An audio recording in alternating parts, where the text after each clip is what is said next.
There exists a peculiar figure in the landscape of language, not entirely foreign, yet never fully native.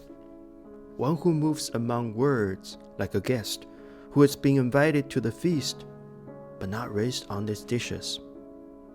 The English learner is this figure, a stranger, not in a banal sense of one who simply does not belong, but in a deeper, more fertile sense of one who belongs differently. They do not merely arrive, they stay. They do not merely observe, they participate. And yet, they retain a certain distance, and remove not of reluctance, but of a structure, of condition, of essence. The English learner lives within the house of language, but sleeps by the door.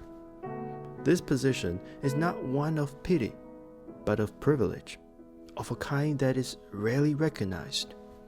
For in every society, it is the stranger who can see what others cannot, not because they are wiser, but because they are not yet dulled by custom.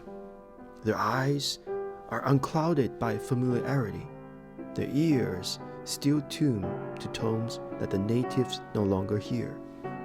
They hear metaphors as mystery, grammar as architecture, idiom as ancient ritual. The native speaker swims in language like fish in water, blind to its shape, oblivious to its weight. But the learner moves through it like a diver in borrowed depth. Every stroke deliberate, every breath counted, every sentence a calculated risk. This effort, this constant act of awareness, makes their relation to language more conscious, more lived. And so, they possess a kind of objectivity. They are not shackled by the traditions of speech, the unwritten code of cadence, the inherited privilege of ease. Their perspective is not entangled in the local. It floats above, surveying with care and caution. From this vantage point, they ask questions others forgot to ask. Why does this word mean two opposite things? Why is politeness built from indirectness? Why must clarity often wear a costume of complexity? These questions are not merely linguistic. They are social, ethical, existential. For to learn a language is to place one's trust in the new logic of the world.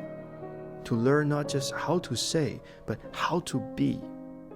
And the English learner, though never quite native, becomes a moral figure, a seeker of meaning across boundaries, a broker between silences, a builder of bridges with borrowed bricks.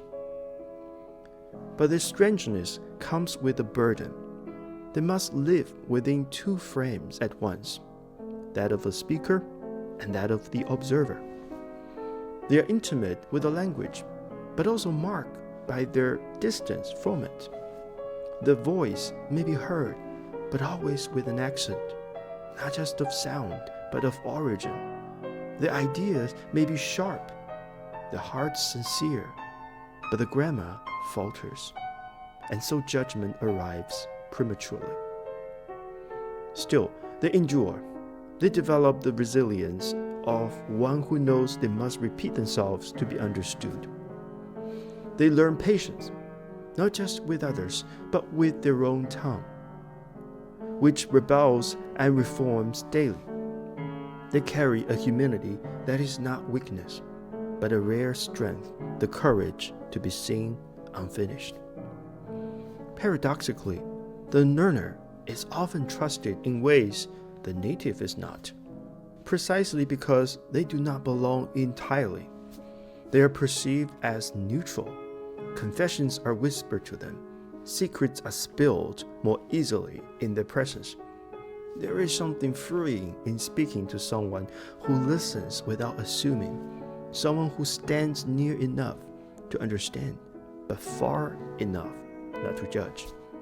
Their contribution to the language community is not merely functional, it is philosophical.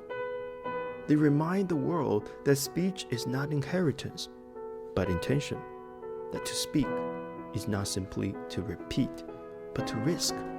And in that risk lies the most human of all gestures, the desire to connect.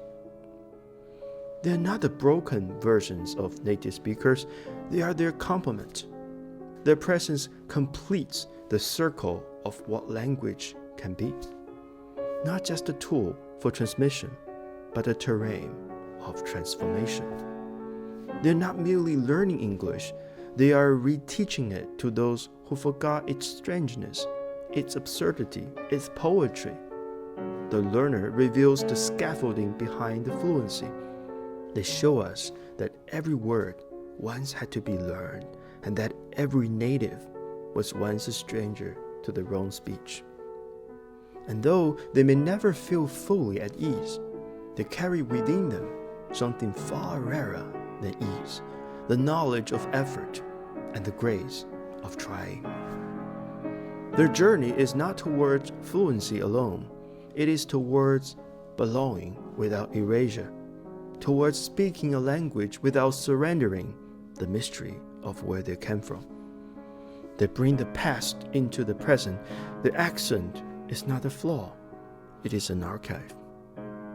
In a world eager to flatten differences, the English learner stands as a quiet defiance, a reminder that strangeness is not separation, it is invitation, an invitation to see again what we have stopped seeing, an invitation to hear what we forgot could be heard.